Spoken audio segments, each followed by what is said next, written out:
So let's say St. John Bosco starting on by of the brown scapular, and he takes his turn. He starts his turn. He rolls the first. He's got to take a new evangelization card. So he takes a new evangelization card to start his turn. The 5 first Saturdays, Mary's Great Promise at Fatima. That's one of the 3 Get Out of Purgatory cards. If John draws all 3 of them, they would all stay with John. They don't go to the other players. Whoever has them, if they land on Purgatory, they don't miss a turn. They get 3 extra new evangelization cards, and they get to continue their turn. So that there's the 3 Get Out of Purgatory cards.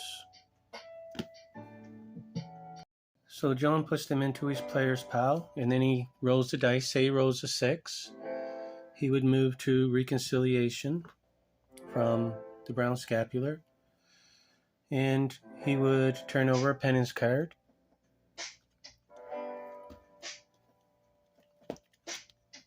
Say he turned over one of the cards that the priest says to the penitent, and the penitent says back when they're in the confessional.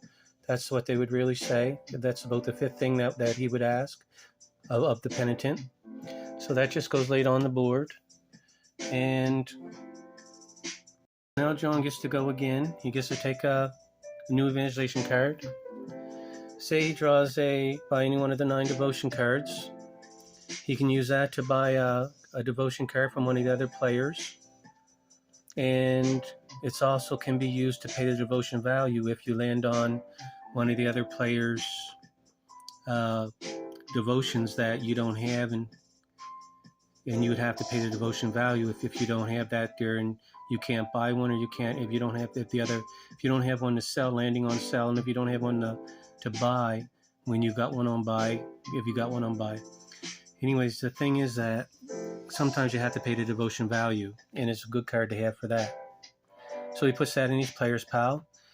So now John has to roll again because Reconciliation, you have to go again. So John, say he rolls a 2. He moves to Catechism by the Catechism, and he's got to pay $50 to buy it from one of the other players. So instead of using money, John can use his salvation money by any one of the 9 devotion cards, and that would go to the other player, and they would give the Catechism, the Catechism devotion to John, and John would lay them both down on buy, and he would put his player's flag in buy of the devotion block.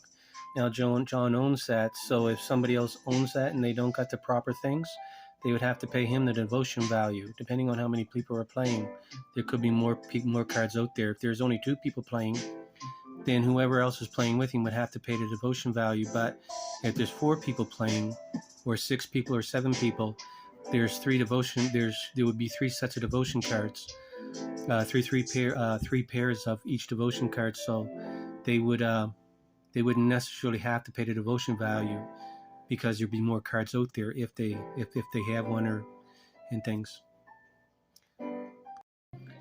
So that would be the end of John's turn. He can if he wants to, he can move to Reconciliation and get more money by using his transition card, or he can just end his turn right there. So that's how Get Out of Purgatory card works, and how buy any one of the 9 devotion cards work.